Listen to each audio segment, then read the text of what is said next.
स्वागत है दोस्तों सभी का मराठी भाषा एकेडमी इस आपके यूट्यूब चैनल पर। दोस्तों मैं प्रोफेसर सलमान सैयद पुसद यहाँ से आज आपको संयुक्त मराठी 40 गुण उसमें का विभाग वाइज मालूमात देने वाला हूँ। तो मराठी भाषा एकेडमी इस चैनल को जो भी लोग नया है सबसे पहले सब्सक्राइब कीजिए, इसकी बेल आइकन को दबाइए और इसको ज़्यादा से ज़्यादा लोगों तक शेयर कीजिए। दोस्तों 30 अप्रैल को आपका एक मराठी का पेपर होने वाला है। उस मराठी के पेपर में जो हम इसके पहले सीक्वेंस से जो मालूमात लिए हैं उसमें का आज हम गद्य विभाग, पद्य विभाग और उसके बाद का जो एक लास्ट का विभाग होता है उपयोजित लेखन के बारे में आज देखने वाले हैं हम। ये पेपर 10वीं बोर्ड का, इसके पहले भी हम पेपर में से सब कुछ आपको बतलाया।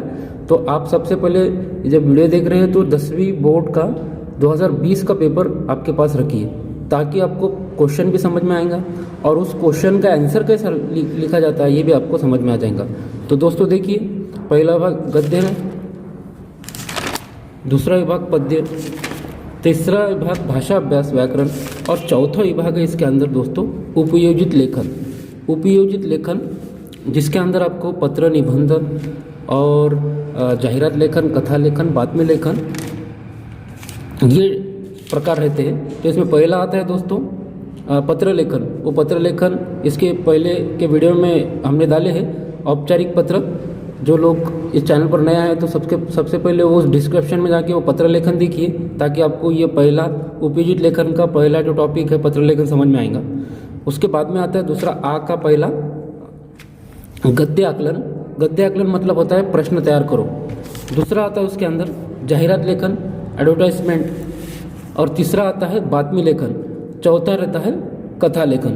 तो दोस्तों ये सब कुछ और में आते हैं आपको। एक तो जाहिरात लेखन लिख सकते हैं आप, नहीं तो फिर बातमी लेखन लिख सकते हैं या फिर कथा लेखन। ये चारों में से कोई एक लिखना पड़ता है और चारों भी ये 4 मार्क के लिए रहते हैं। मतलब कोई भी एक लिखो 4 मार्क के लिए। तो 4 मार्क का जो टॉपिक है तो वो आज हम देखने वाला है उसमें का कथा लेखन मतलब कहानी लेखन दोस्तों अलग अलग टाइप के आते हैं आपके पास में। एक आता है कि कथा बीजकावरून कथा तैयार करने, दिलेल्या शब्दावरून कथा तैयार करने, अपूर्ण कथा दी जाएंगी उसमें का वो कथा तैयार करना है। और ये जो टॉपिक है ये है शब्दांच्या आधारे मुद्दा, तुम्हारे मुद्दे दिए जाएंगे, शब्द दिए जाएंगे, उस शब्द के आधारे आप लोग कहानी लिखना है। तो देखिए प्रश्न क्रमांक 4 में का आ और आ में का चौथा प्रश्न कथा लेखन, खालील शब्दाच्या आधारे कथा लेखन करा। अब यहाँ पे आप लोग कथा लेखन लिखनी है तो कौन से शब्द है इसमें? वृद्ध शेतकरी, आंब्यांची रोपे, ये रिकामी जागा आंब्याची रोपे, रिकामी जागा नातवाचा प्रश्न, रिकामी जागा शेतकऱ्याचे उत्तर, रिकामी जागा नातवा शिकवण। तो आप इतने जो शब्द है ये शब्द से अपने को पूरी इसकी जो कहानी है वो रखना है। ये उन्होंने शॉर्ट में दिया है, इसको मद्देनजर रखते हुए, सामने रखते हुए अपने को नई कहानी लिखना है। तो देखिए दोस्तों, बोर्ड का पेपर आपको लिखना है तो उसमें प्रश्न क्रमांक 4 रहेगा और 4 में का आ रहेगा और आ में का चौथा प्रश्न, ये है चौथा प्रश्न क्या है? अब ये तुम्हारे बोर्ड में लिखना नहीं है, ये सिर्फ मालूमात के लिए मैंने लिखा है यहाँ पे प्रश्न। खालील शब्दाच्या आधारे कथा लेखन तैयार करा। कौन से शब्द अभी के रिपीट करते हैं यहाँ पे? वृद्ध शेतकरी, आंब्यांची रोपे, नातवाचा प्रश्न, शेतकऱ्याचं उत्तर, नातवास शिकवण। तो अब इसको दोस्तों अपने को लिखना है, इसका ये उत्तर लिखना है हमको। तो उत्तर लिखने के टाइम में हमने ये देखना है कि सबसे पहले कहानी क्या बतलाती, कहानी का जो मेन थीम है वो थीम से अपने को लिखना है। तो अब ये वृद्ध शेतकरी, तो इसके अलग अलग आंसर हो सकते हैं, मगर इसको अपने को ये कहानी का मतलब ऐसा है कि हमको पूरा कंप्लीट करना है। तो कंप्लीट कैसे करेंगे देखिए, एका गावात एक वृद्ध शेतकरी राहत होता। ये वृद्ध शेतकरी ना, इसके पहले बैकग्राउंड बनाना पड़ता कि भाई क्या था, वो कहाँ पे रहता था। तर एका गावात एक वृद्ध शेतकरी राहत होता, तो खूप कष्टकरी होता, वो बहुत मेहनती था आणि त्याची वृत्ती परोपकारी होती। वो जो है तो दूसरों के लिए काम करने की उसका मिजाज था, परोपकारी, त्याची वृत्ती परोपकारी होती। तो नेहमी आपले काम खूप ईमानदारीने करीत होता। वो हमेशा जो भी काम करता था तो बहुत ही ईमानदारी से करता था। इस देखो दोस्तों, हम इसको बढ़ा रहे हैं भैया, ये जो यहाँ पे वृद्ध शेतकरी है तो इसकी मालूमात और ज़्यादा अपन बढ़ा रहे, तो अपन बढ़ा सकते हैं अपने अपने हिसाब से। तो इस तरह हमने बढ़ाया है। तुम्हारी अलग भी टाइप से कुछ लिख सकते हैं इसमें, मगर ये ऐसा लिखे तो आपको मार्क अच्छे मिलेंगे। ये हो गया। अशाच प्रकारे अब आपने को सामने का ये पूरा लेना है उसका, आंब्याची रोपे, नातवाचा प्रश्न, शेतकऱ्याचे उत्तर।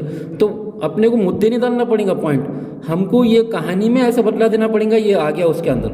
तो देखिए अशाच प्रकारे तो वृद्ध शेतकरी आपल्या शेतामध्ये रोप लावत होता। वो जो शेतकरी है वो अपने खेत में वो झाड़ लगा रहा था, छोटे छोटे पौधे लगा रहा था, आंबे रोप लावित होता। रोप आंब्यांची होती, रोप को काय की थी, आंब्यांची रोपे, आंब्यांची रोप होतं शेतात, ही रोप शेतात लावित होता, ये उसके खेत में लगाता था। तेवढ्यात त्या शेतकऱ्याचा नातू हे पाहून त्या शेतकऱ्याला म्हणजेच आजोबाला प्रश्न विचारतो।